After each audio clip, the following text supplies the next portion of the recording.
Hello and welcome all to the Reducing Cost of Tests of In-Circuit Tests for High-Mix, Low-Volume PCBA. Today we will hear a presentation by John O'Connell. My name is Derek Ong, the EMEA Market Development Manager, and I will be your host for this web seminar. For everyone's comfort, this is a lecture-style meeting. However, you can still send questions in writing at any time during the session through the Q&A functionality of the WebEx meeting. We'll do our best to answer your questions after the presentation, but may have to come back to you after the session if we haven't been able to. While the answer to your question may be published for others to see, we will keep your identity private. Please be reminded that this webcast will be recorded so you can review and share with your colleagues at any time. So without further ado, now I'd like to hand it over to John for the presentation. John? Thank you, Derek. And thanks to everyone for joining on the line today. In today's seminar, we're going to look at some of the techniques used today in low volume and high mix manufacturing. And we're also going to examine what other strategies we might employ to lower our costs in manufacturing. So here we can review what are the requirements of today's high mix and low volume production. Compact size electronics products still rely on the functional test, that's for sure. All our products are still electrical in nature. But with better accuracy and placement of SMT machines, more advanced techniques available, quality has improved. However, the ability to introduce defects has also increased with complexity. And traditional in-circuit test does have its place in manufacturing. It's used commonly, but it does have challenges to be cost effective in a low volume and high mix environment. So what challenges do we have in being able to improve test? Historically, it's difficult to make investments ad hoc. We have to sometimes make do with what technology and what investments have already been put in place. And this puts in a squeeze on the equipment that we do have to try and make do. And often you see in low volume manufacturers that they have to use non-optimal test platforms that they have just inherited in order to squeeze everything from their existing or previous investments. Ultimately, you can end up moving to multiple customer-specific test stages, and each with their own different user interface, each with their own test coverage, but also with their own defect spectrum. And every one has also a cost associated with it. We see that very often, because of this mindset, there's no clear vision or commitment to test stages to address for the longer term. And test strategy is sometimes done transactionally.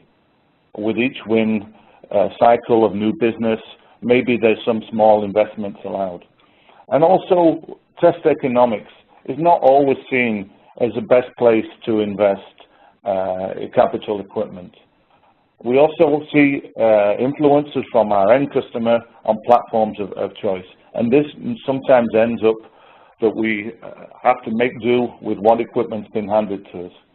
So what do you see when you look around your test area? Do you just see a flexible and capable test department, or just a collection of random instruments? We hope that some of the points reviewed today will help build arguments to review your current test strategy and choices. So what can we employ? What tactics or strategy can you employ to lower the cost and optimize the test coverage? Well, rationalizing test stages, removal of excess stages. Try and look at what are the latest test techniques. Refresh and upgrade platforms so we can really extend the coverage from single platforms instead of multiple platforms.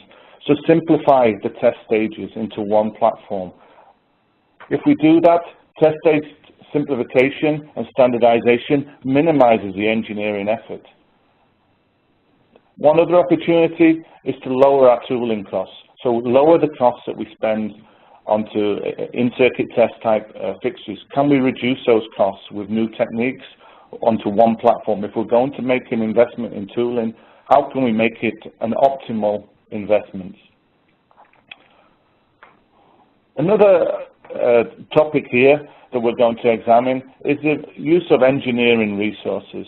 Sometimes this is underestimated by engineering management or operations management, the investment and time it takes from engineers to actually turn on a new strategy or get that extra coverage. It's very often the engineers are left to try and get the most out of this test equipment without consideration of the amount of time they spend to support that as well. Another obvious cost we can mention here is improving the cycle time. If we can do it faster, it takes less operator time, it takes less production, utilization, and you could get your products through quicker. So if you can have a flexible and fast platform, then this is the ideal strategy to be able to test your products. So let's review a typical fault spectrum. We collected a lot of data during our time in the imaging business, and a typical fault Pareto for SMT manufacturing shows that the usual defects of shorts, open, missing, and wrong components, and of course the other process defects, increases as boarding complexity increases, and so does the opportunity to introduce defects. During test effectiveness studies carried out by Agilent, we built a picture of how defects occur. It showed a pattern of systematic system defects versus random. 25% of defects were shown to be systematic in nature that can be controlled and eradicated by process inspection. But that still leaves around 75% of defects that were more random in nature. So if we have 75% of defects that are random and then less impacted by process improvement, then it's clear we need to deploy an effective test strategy that provides optimal test coverage. Here we can look at a typical production line. This area where we're doing the solder paste inspection, pre-reflow inspection, here's where we can be called a defect prevention zone. So we can employ inspection techniques here to try and help us improve the process. Here, generally in the areas of in-circuit test, electrical and functional test, is where test coverage matters. This is really where test coverage saves you money. We call this the defect detection zone. So what information do we need to collect during the manufacturing? So let's examine, first of all, the information we collect for the repair process. It's clear that during a repair, it's better to repair that PCB during manufacture than we move it further on when we assemble other connectors to it or it enters its final assembly. So if we look at the information provided in inspection equipment, provides the most amount of information to provide repair defect coverage. Then structural test also provides us good electrical coverage, typically from MDA and in-circuit type tests. And functional test provides us information, but less specific actionable information, less specific information that we can use to repair the product. It just tends to say the product's not working for this area and this function. But what other information do we need in manufacturing? Well, to be able to confidently ship a product, we need to be able to assure its function. Does it do the job that it's designed to do? With inspection equipment, we're typically not going to just put it through a AOI or X-ray system and ship it straight out the door. It's an electrical product, and we need to be confident that it ships. So functional tests and structural tests give us much more confidence that the product is built correctly and free of defects. However, only a combined strategy provides us both the information we need during manufacturing and also provides us with the confidence that the product is built right. Only by employing a combined test strategy will we be able to have sufficient information to be able to confidently ship a product that's known good and also give us additional coverage for defects that may occur further in its lifetime. In complementary tests, a contribution from technology like AXI and AOI It means that the operator can very quickly review the PCB assembly images at different surface mount stages. This equipment uses known good joint algorithms and presents any failure or marginal cases to the operator to review. Inspection equipment can provide a valuable amount of detail to defection processes or components, improve first pass yield to later test stages. But whilst inspection provides a great deal of valuable information, it isn't always so black and white with respect to defect capture. Imaging coverage presents only a subjective view, and electrical test coverage can never be met by imaging alone. Here, let's inspect the image that's shown by an X-ray system. Can you find the open? Could you find the open on this BGA? If you're the operator, could you consistently find the defects? And what about the rework that you do? Touch up or leave it for a later test stage?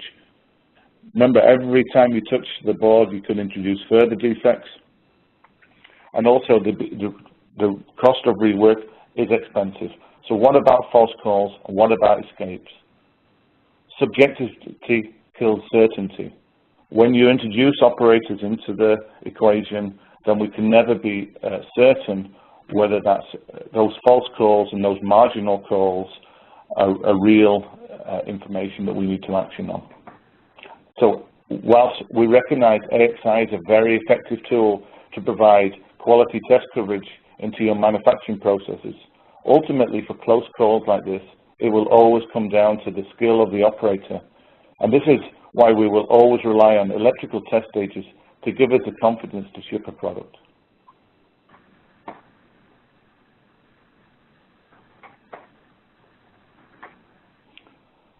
And this is why we employ test stages, because it takes out the subjectivity.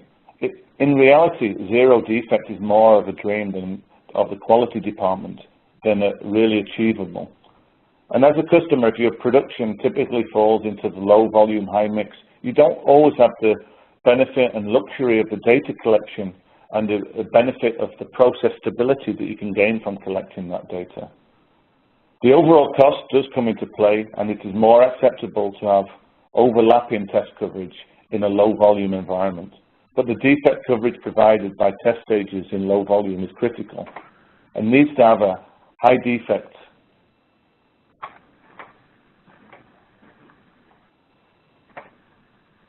detection capability. Typically, this type of manufacturing defect coverage is only achievable from high-end in-circuit test platforms.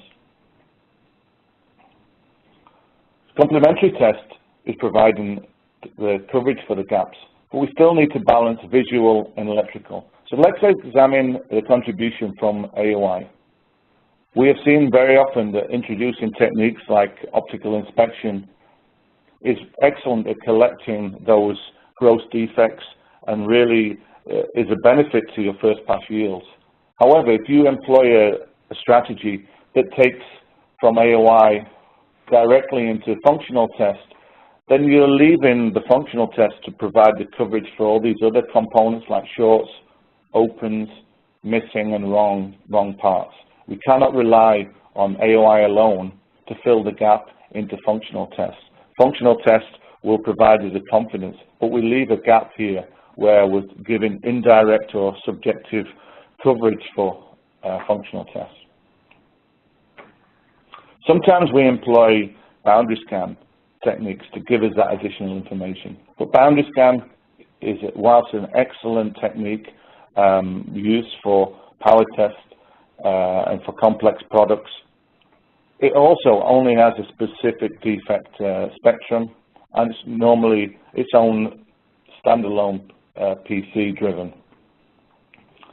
So we're leaving all these areas, shorts, open, missing, wrong parts, to be able to be detected by other equipments.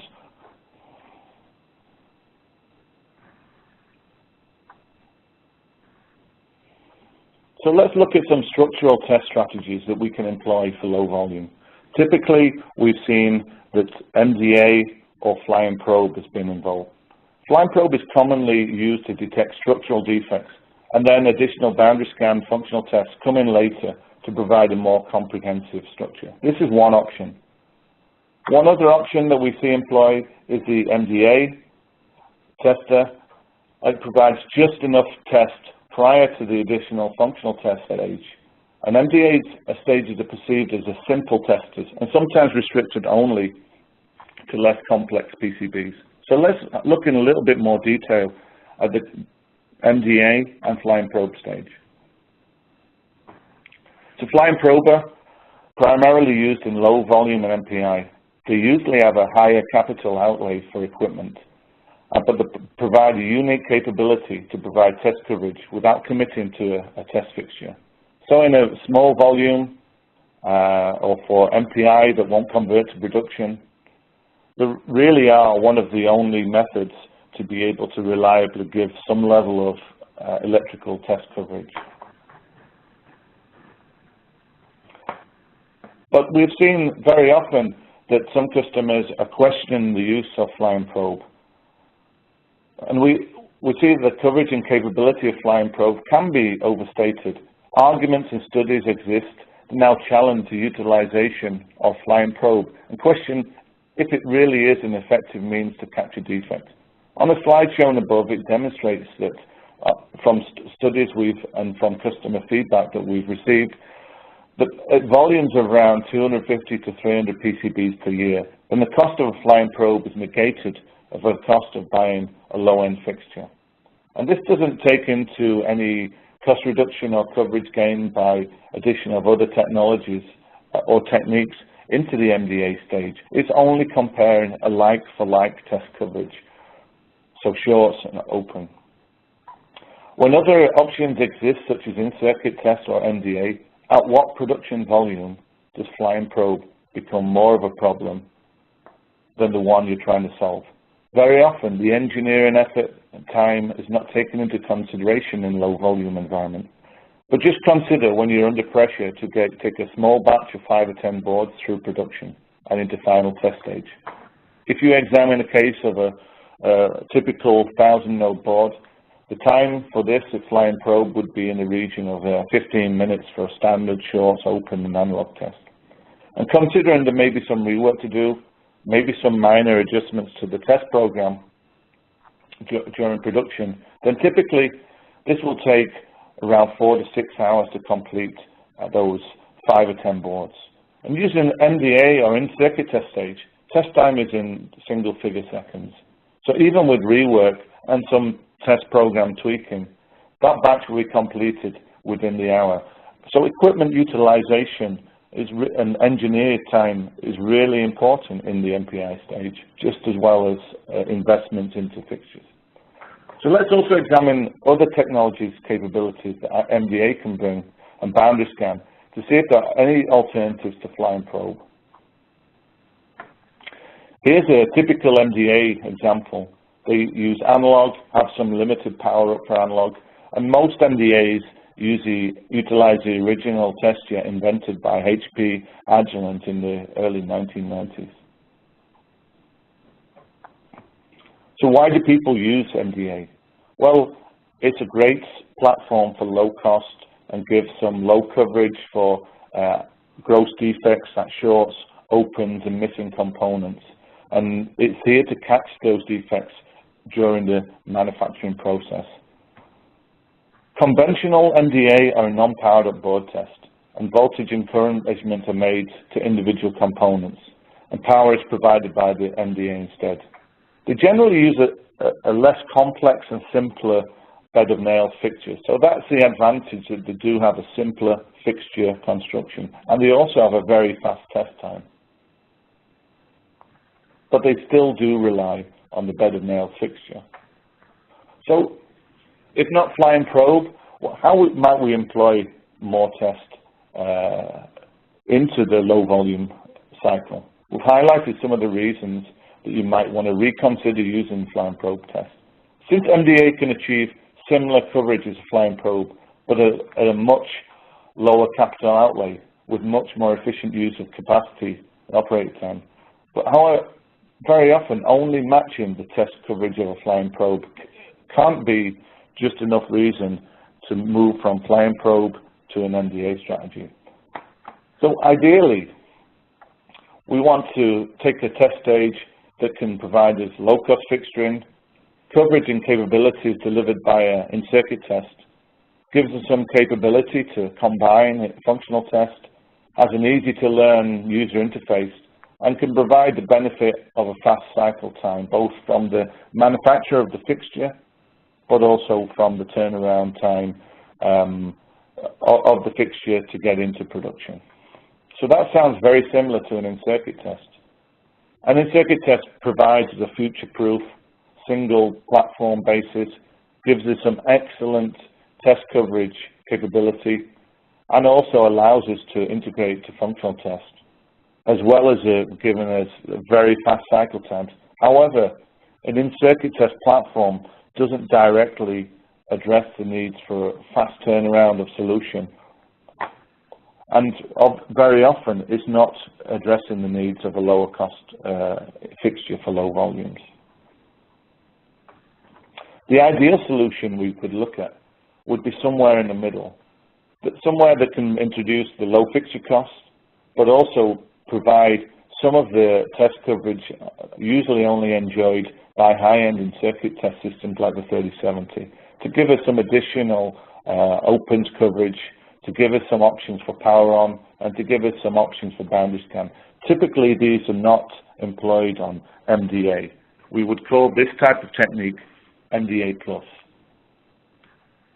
But why would it be a benefit? If we can gain this additional test coverage from power on, whilst lowering the fixture and other startup costs, we are reaching the level of coverage that improve the capability to detect manufacturing defects earlier and combine other test stages into the same single process.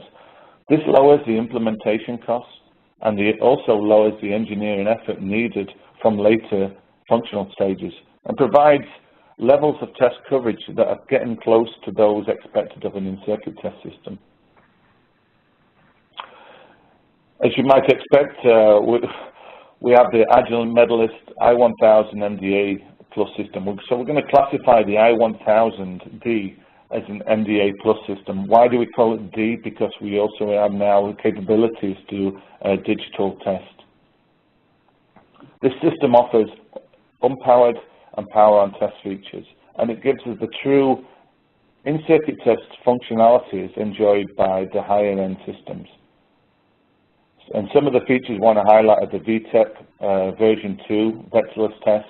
It also allows in-circuit powered digital tests, boundary scan, and also can utilize Agilent's award-winning bead probe and cover extend technology. So let's consider about test coverage. A small difference in test coverage in our defect detection zone can make a huge difference in cost savings. So every percentage point that we can increase in test coverage from a simple test stage saves us costs in real terms in capturing those defects. Just to highlight some of the difference between a typical MDA employment of a vectorless test and VTEP. VTEP was introduced to cover complex devices like BTAs. TestJET was designed in the 1990s to address QFPs, and typically doesn't address these type of devices, BGA, micro BGA, flip chips, and surface mount connectors, whereas whereas VTEP can address these very complex and small package devices. So let's look at TestJET versus VTEP comparison. Typically, the coverage was over 2.3 better in this particular example. We were able to test nearly all of the device, cover 97% of this IC, compared to 41% with TestJET. When we moved to the connectors, we were achieving 58% test coverage of the testable pins, whereas using VTEP, we achieved 98%. We achieved 445 of the testable 450 pins were able to be measured by VTEP because of the greater signal-to-noise ratio that we have on the VTEP probes.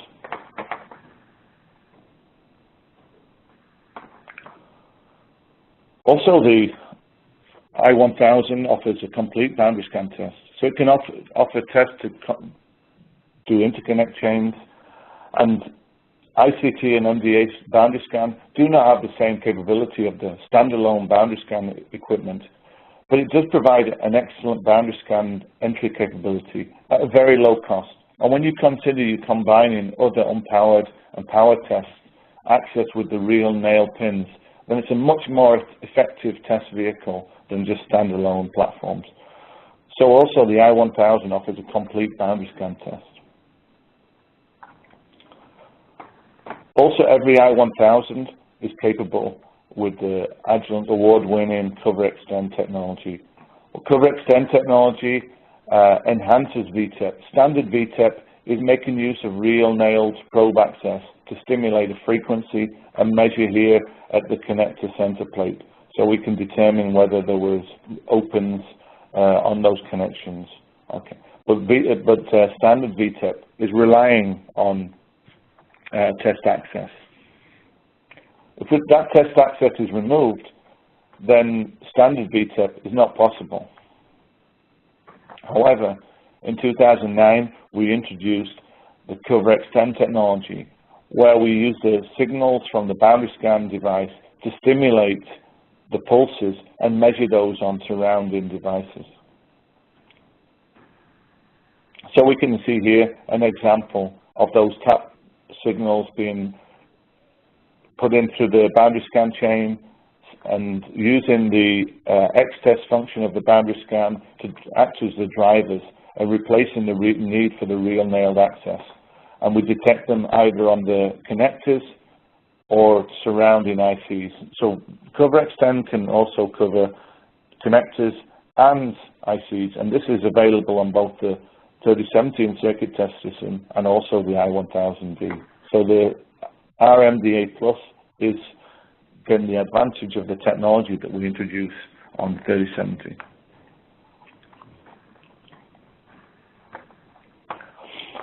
The I-1000 also has capability to test program SPI and I2C devices. So here we can see an example of an Atmel serial flash being actually programmed by SPI.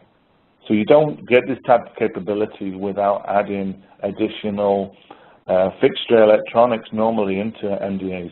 So this is another feature why we're saying the I-1000 is an MDA plus. If you look here, the I-1000 digital capabilities are rolling in together the features of a standard boundary scan solution, the features of a programmer, and the features of the digital I/O card that's attached to those.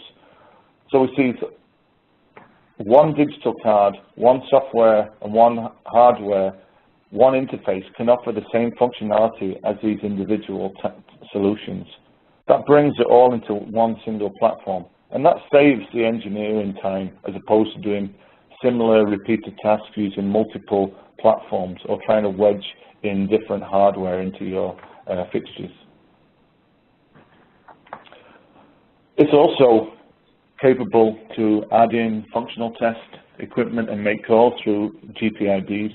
So we can also, when required, if we want to bring in tests from functional tests, we can bring those in as well and communicate using I/O libs and the GPIB communication.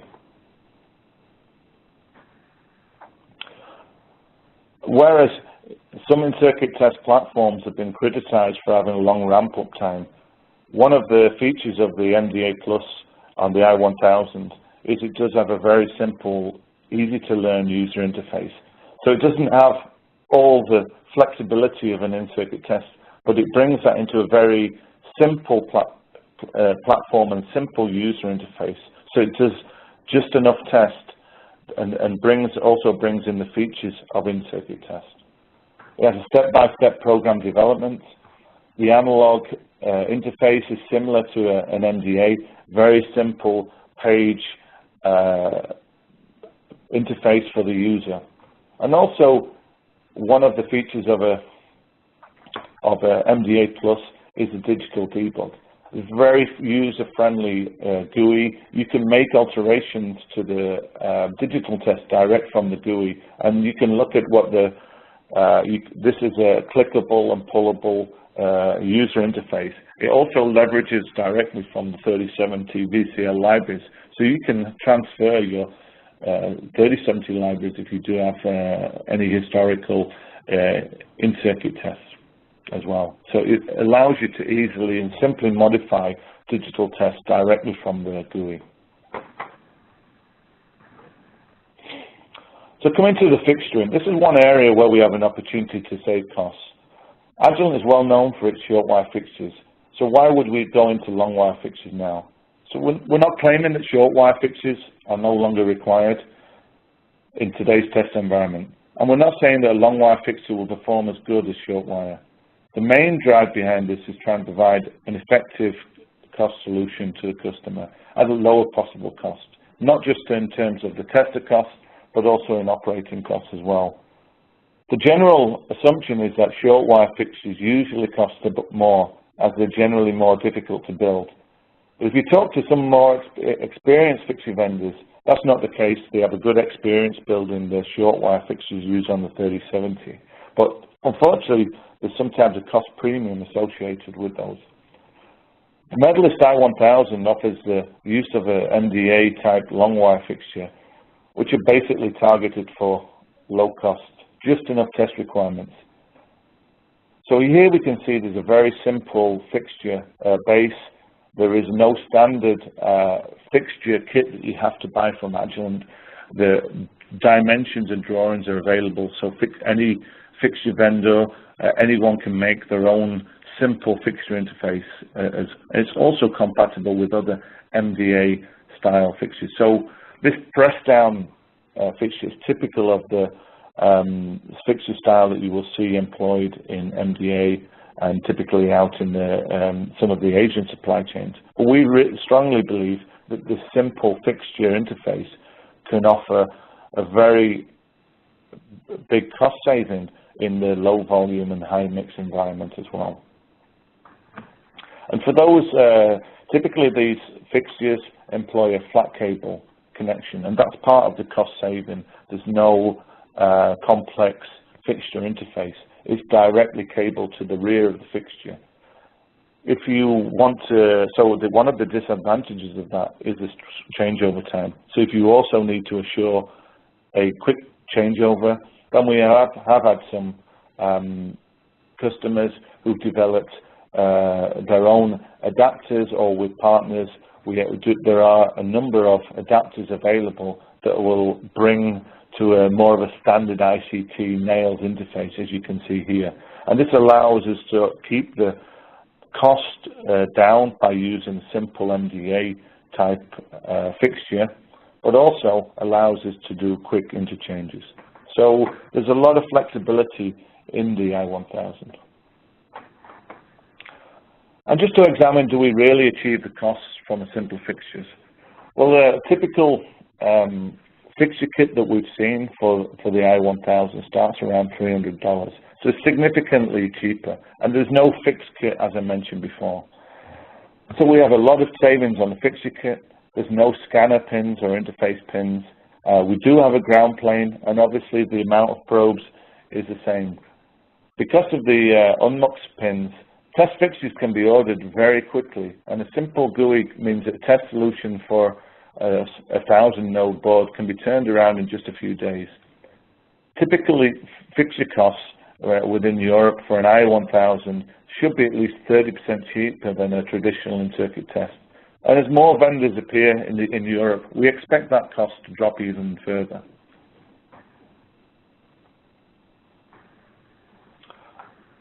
So when we talked at the start of the web seminar about reducing costs, flexibility was one of the terms we talked about. So we believe that I1000 MDA Plus really allows you to have a flexible approach to test stage, because it can encompass so many things. It can be a simple MDA for just enough test.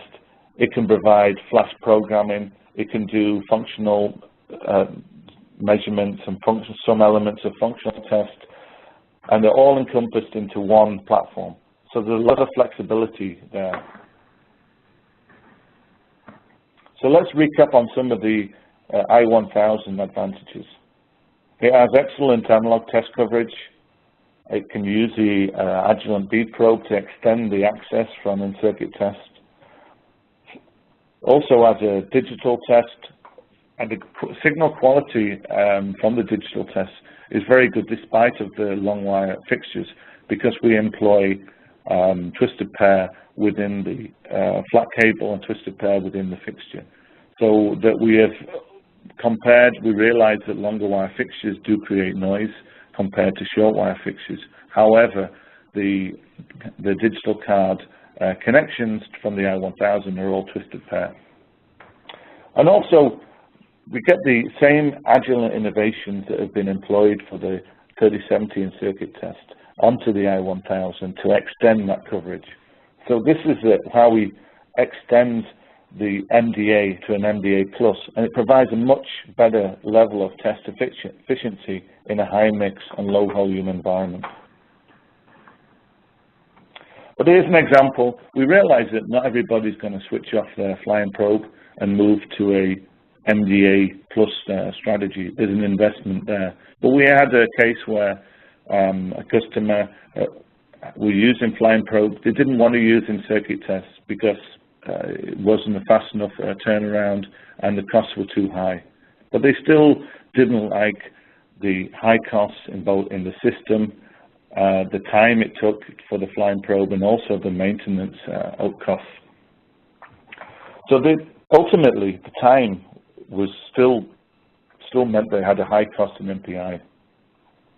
And the test requirements were in the region of just a few hundred nets, some power test, some boundary scan, and these are the requirements. They needed a flexible fixture structure to really address the cost.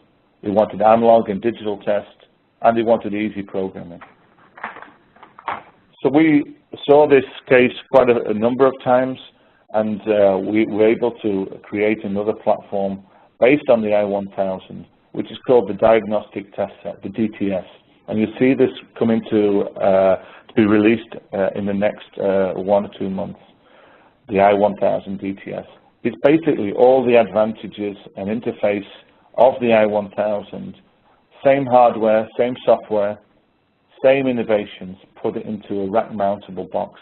It has a node limit of 256 nets, so it's just enough net for very low node count capabilities. The DTS can also be integrated inside a functional test platform or be standalone. In this case, we've shown the example that we use for one customer, which is a standard mechanical fixture interface with exchangeable cassettes. And this is a very low-cost fixture strategy. So the mechanical fixture base is costing something in the region of €2 to 3K euro, and each cassette then is around €1,500 to change. So you can have products turned around very quickly with this simple mechanical fixture interface. The DTS can also be integrated, become part of another system.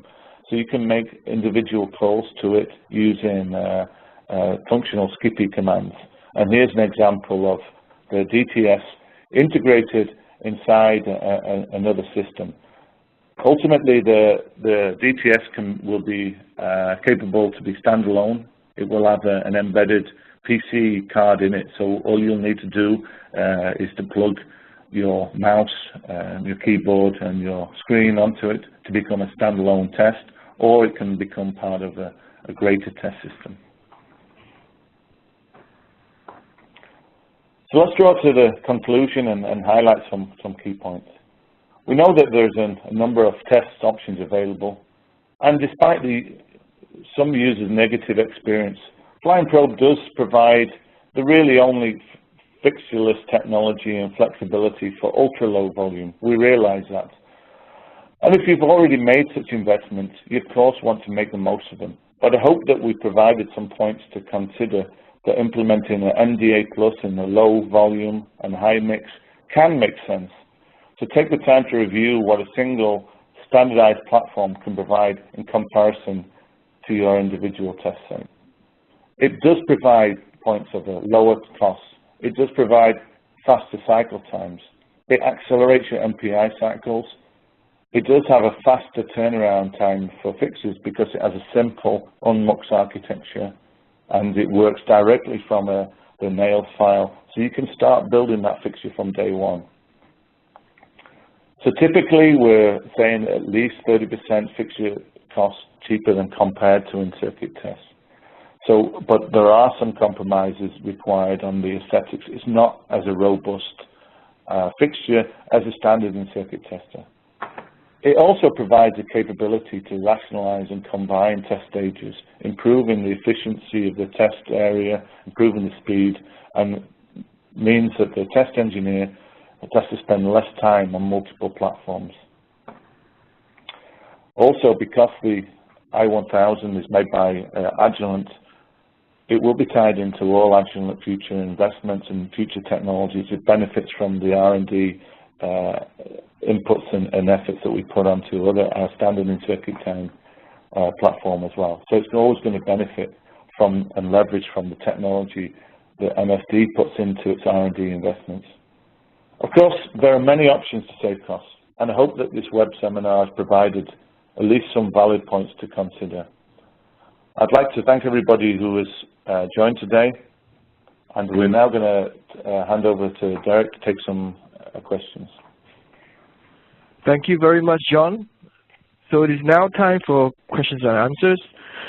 Please be reminded that you can send questions now in writing through the Q&A functionality of the WebEx meeting. While the answer to your question may be published for others to see, I remind you that we'll definitely keep your identity private. So let's see what questions we have. Back to you, John. Okay, thanks, Derek. Just scrolling through some of the questions now. So one question is, what are the advantages of short wire versus long wire, and vice versa? So as we spoke before, using the short wire fixture that's standard on the 3070 system, it does provide much better signal integrity for analog and digital tests. No need to use a twisted pair. And it's a very simple fixture construction. However, the long wire does suffer from more noise, but it allows a cheaper fixture construction, and it also allows us to make more changes and adaptation to the fixture. Okay, so scrolling to the. Hope that's addressed that question. There's another question: how does long wire save fixture costs? And what about signal integrity? As we mentioned, let's touch on the point of signal integrity. Most trying to do powered digital tests through long wires is not a good idea, and that's why we use a twisted pair.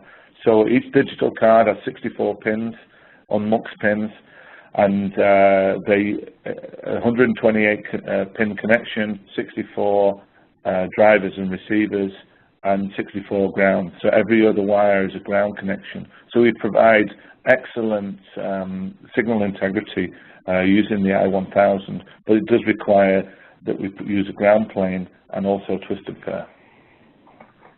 Okay, just scrolling to the next one. Somebody here like the sound of the DTS and also the I-1000. So the technology is the same, and they're looking for who do they contact for further information. I think because we're on a web seminar, it's better to contact either your local Agilent sales contact, or you can go to the Agilent PCB in-circuit test homepage. If you go to the agilent.com page and look for I-1000 or in-circuit test, you'll be directed to the page, and there's a lot of data sheets and technology pages there. If you can't find them, there'll also be direction for your local sales contact from the agilent.com page, or you can contact myself directly.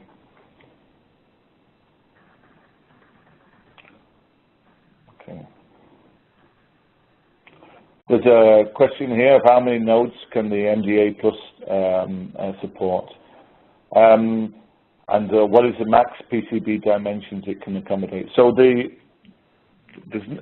no real issue on the PCB dimensions, as big as the fixture can be. You can find that information on the, I don't have that directly to hand, on the fixture dimensions, but the standard size large fixture kits can accommodate I think at least over 400, 450 mil PCBs. The highest node count is around 3,500 nodes, so it's a pretty high node count capability of the i1000.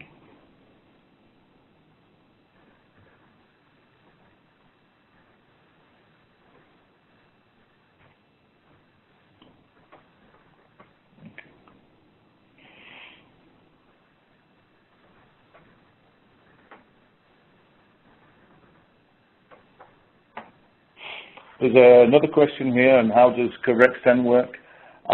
Surely this is DC from the boundary scan and to the axis. So yes, it's true. We are so the CoverExtend is a power-on test. It provides power pulses from the boundary scan using standard X-test pulses, and measures them on the VTEP. So it's a synchronized pulse. It's not exactly the same technique. You synchronize a pulse from the IC boundary scan, and you detect a difference, a change in voltage on there. So it's a powered test versus an unpowered test. So I hope that addresses that question. There's another question about double-sided access for both top side and bottom side. Yes, you can support that through standard transfer probes or separate cables. I have seen both employed. I think the most appropriate is to use transfer pins from the bottom. It's a more reliable connection. That's the one that I've seen used more commonly.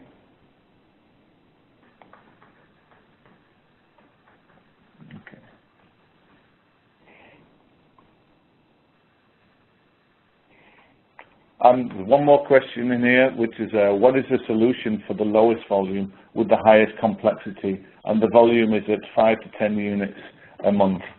I think that it's quite a difficult question to address. It's an excellent question, so thank you for that. But it really depends on the overall cost. For the highest coverage, you want the most capable test system and the highest flexibility.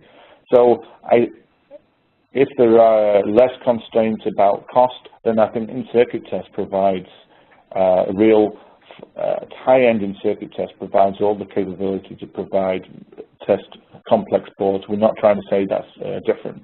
In a low-mix environment, though, if the cost of the fixture is a barrier, then the MDA fixtures are typically a cheaper option to go, and we can still provide from an MDA plus strategy test coverage that approaches an in-circuit test, but they don't have that extra coverage and flexibility capable from a full in-circuit test system, but they do come very, very close compared to an MDA and coverage from different techniques combined, MDA, boundary scan, or offline probe. So I hope that's addressed those questions. I don't think there's any more appearing, so I thank everybody for the questions. Excellent questions came in there. And John, there is one question that just came up. Okay. Thank you. Okay, so what is the speed? The question is, what is the speed on average board 3070 versus i1000D in reference to analog tests? That's another excellent question. We have not done a benchmark of the i1000 to the new Series 5 i3070. The last one I participated in was from a Series 3. And the test times were very comparable. Some tests were were faster. But we did, the I-1000 does do some tests slightly differently, so it was difficult to compare a like-for-like full test to full test. So I haven't participated in a full test, but compared to analog unpowered, compared to the 3070 Series 3, I've seen the test times are almost exactly the same from an I-1000 to an I-3070. The latest I-3070 is faster by around 20 to 30%, but it still provides a very, very fast test time, and also has some different test techniques from some of the diode tests that you can employ on the I-1000. Okay, I think that is almost all of the questions now, Derek. Great. Well, thank you. Thank you, everybody. Those are great questions. So if you do have any more questions after this event, or you want to ask this offline, please do not hesitate to contact us at the address provided. In a few seconds' time, when I close this event session, an evaluation form will pop up on your screen. So we sincerely appreciate your